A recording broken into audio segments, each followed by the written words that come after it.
All right, welcome back to another episode of the Black Bullion Show for goldandsilvertoday.com. Now, we often talk about the state of the global economy by looking at copper prices, usually via the stress ratio, comparing it with gold. But I want to expand this a bit today because we just got JP Morgan's Global Composite PMI for services. Now, for those of you who may not know, services makes up for 65% of the global economy. And I also want to take a look at another commodity that influences supply chain costs as well. But before we get into all this, if you're new to this channel, please hit that big red subscribe button right down below. Also, please hit the like button. Helps to get this economic evangelism right on out there to the masses to bring more people into precious metals. Okay, so I think that we hit an inflection point of sorts in September. We got the services data from the US, and while analysts were speaking positively, the IHS number still went down from August. But the US is just one country in the whole world. How did the rest of the world do? Well, according to JP Morgan, global economic growth slows, but remains solid in September. And this is pretty much the sentiment across the board regarding the month of September. But let's dig into the details here. I'm just going to scroll down a bit to the summary, and we're just going to go over the summary. The JP Morgan Global Services Business Activity Index posted 51.6 in September, remaining close to August's 7-month high of 52. Companies reported that output was boosted by improved inflows of new business, even after considering a further solid decrease in new export orders. Employment and backlogs of work both rose for the second successive month. Business sentiment remained positive. Among the largest national service economies covered by the survey, output growth was registered in the US, Germany, and the UK. Japan saw activity fall for the 8th consecutive month.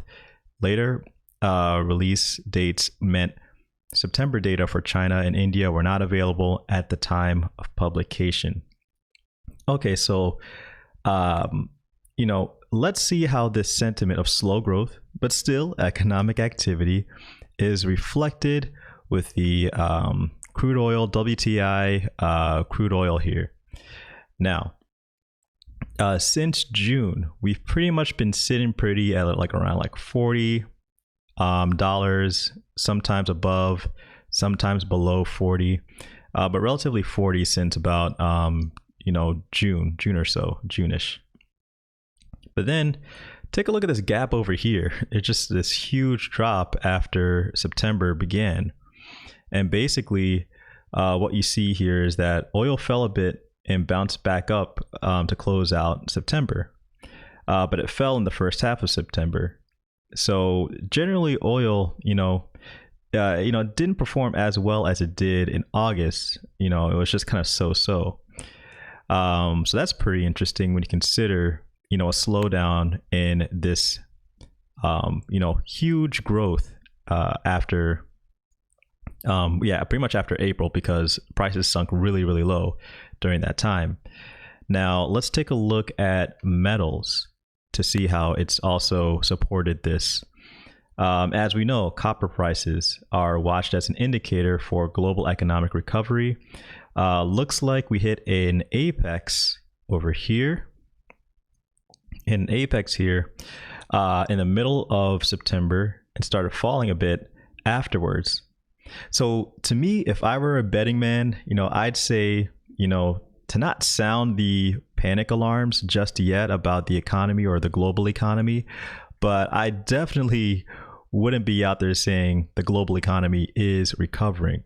Things are looking a bit shaky at the moment, and if things continue to move to the downside even more, us gold and silver stackers will be happy campers. So in general, like I said, we hit an inflection point in September, it seems. Now, it's just a matter of how October will perform and November. And basically, I'm curious to see how the whole Q4 closes out. But all right, guys, thanks again for watching. Please hit the like button. Please subscribe if you're new. It's blackbullionforgoldandsilvertoday.com.